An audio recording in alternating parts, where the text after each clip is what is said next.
Good evening po sa inyong lahat.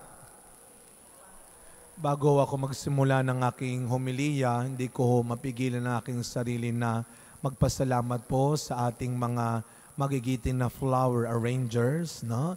Ang ating Mother Butlers Guild dahil ang aga na nilang inayos, ginayakan ng ating simbahan para sa kasalang bayan bukas ng mga empleyado ng De La Salle University. Kaya palakpakan po natin ang ating MBG. Maraming salamat po.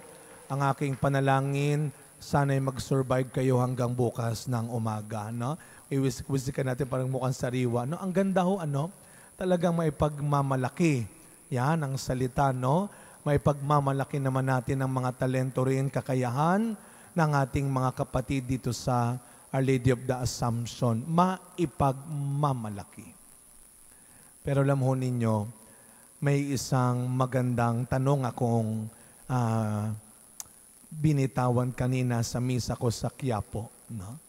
Maganda siguro na subukan nating itanong din ito dito sa atin, no? Sa OLAP. Pakitanong nga ho yung katabi ninyo. Tanungin ninyo, wag ako ha. Pag hindi nyo tinanong yan, malalanta kagad ang mga bulaklak na ito. No? Tanungin nyo po yung katabi ninyo, anong ipinagyayabang mo? Anong ipinagyayabang mo? Alam niyo mga kapatid, pag yan sinabi sa iyo, anong pakiramdam mo? Kailan ka huling sinabihan ng ibang tao? Anong pinagyayabang mo? Sino ang huling nagsabi sa iyo niyan bago ang sandaling ito? Bata pa lang tayo, naririnig na natin yan. Sa mga bata ngayon, dyan ho sa aking kwarto, sa gilid, sari-sari ho mga kwento ang aking naririnig. Bata, matanda, sigawan doon, at may mga R18 akong naririnig na hindi na dapat ulitin. Ay, mga bata, maririnig mo talaga, ang yabang mo, ano bang pinagyayabang mo? Pero pagtanda natin, dala-dala natin yan minsan eh. Hindi mo na nga lang masabi, pero sinisigaw ng isip mo, ang yabang nito. Akala mo kung sino. Anong ipinagyayabang mo? Alam niyo sa buhay natin, bukod sa isang taong madamot, tamad, sinungaling, isa sa mga pinakamahirap makasama, mayabang. At sa wikang Ingles, may salitang ginagamit, no? Boastful. Pero yung boasting pala sa Tagalog, may iba't iba rin tayong translation. Yung pagyayabang, anong pinagyayabang mo minsan sa Tagalog? Meron pang isang kataga, anong ipinagmamalaki mo? Bukod sa ipinagyayabang, ipinagmamalaki. Pero sa ibang unang pagbasa natin narinig ngayon, may pangatlo pang translation. Na sa wikang Ingles, sa unang pagbasa natin ngayon, si San Pablo, sa Ingles ay boasting.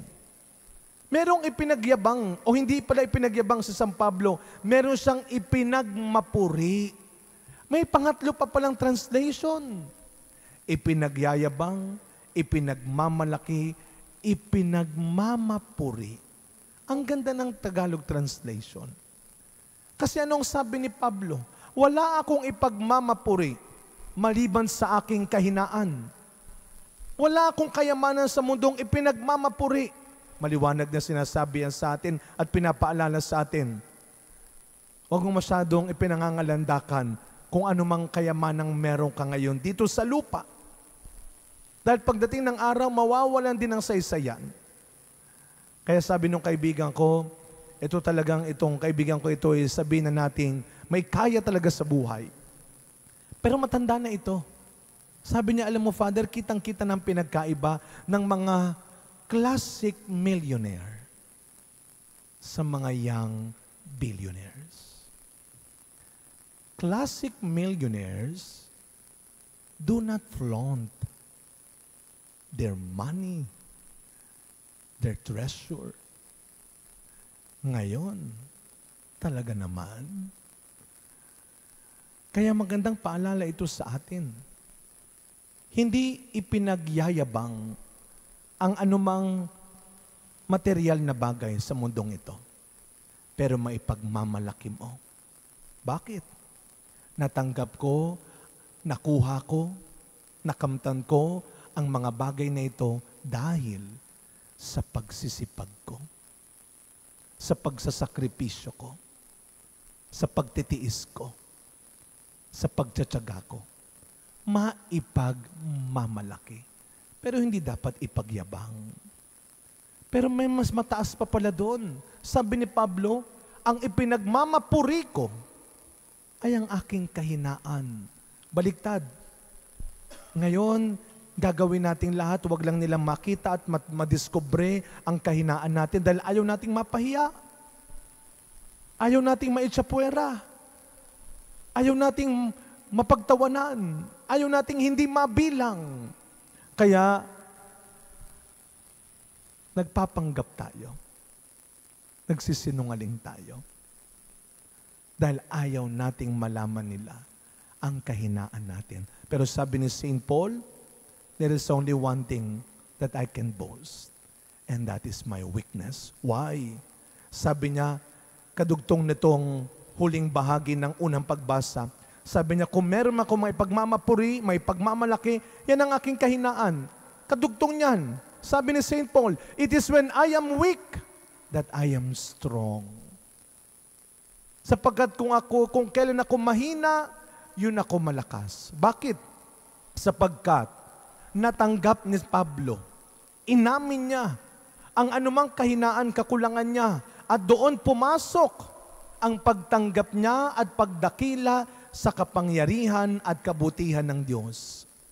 And that is the greatest and the most powerful thing that you can do is to accept that you cannot do everything.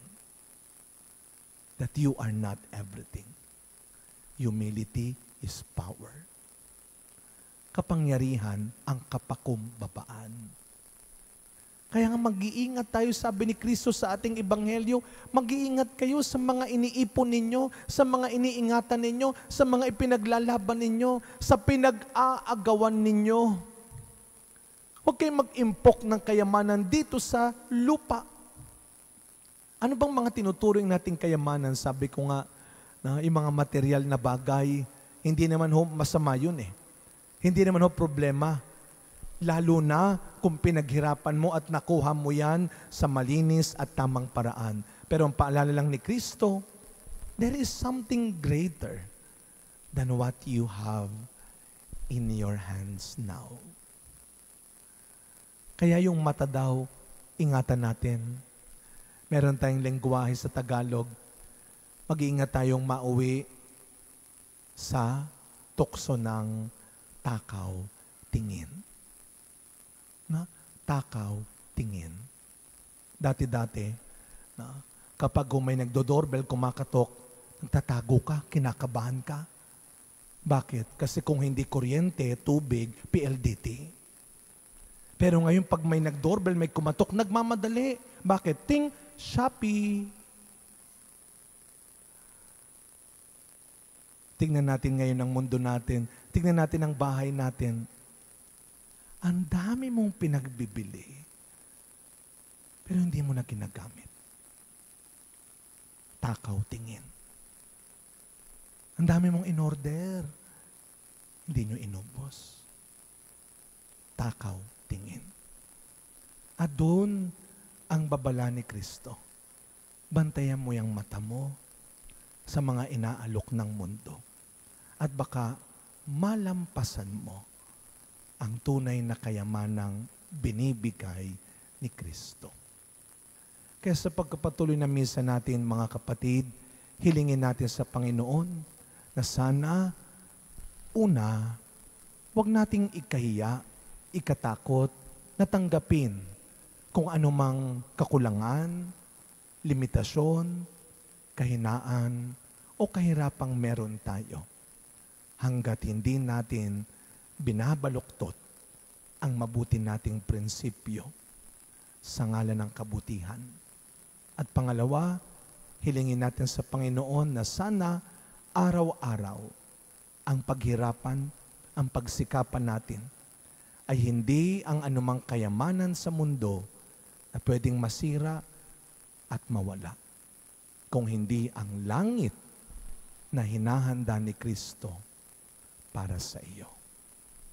Huwag takaw tingin.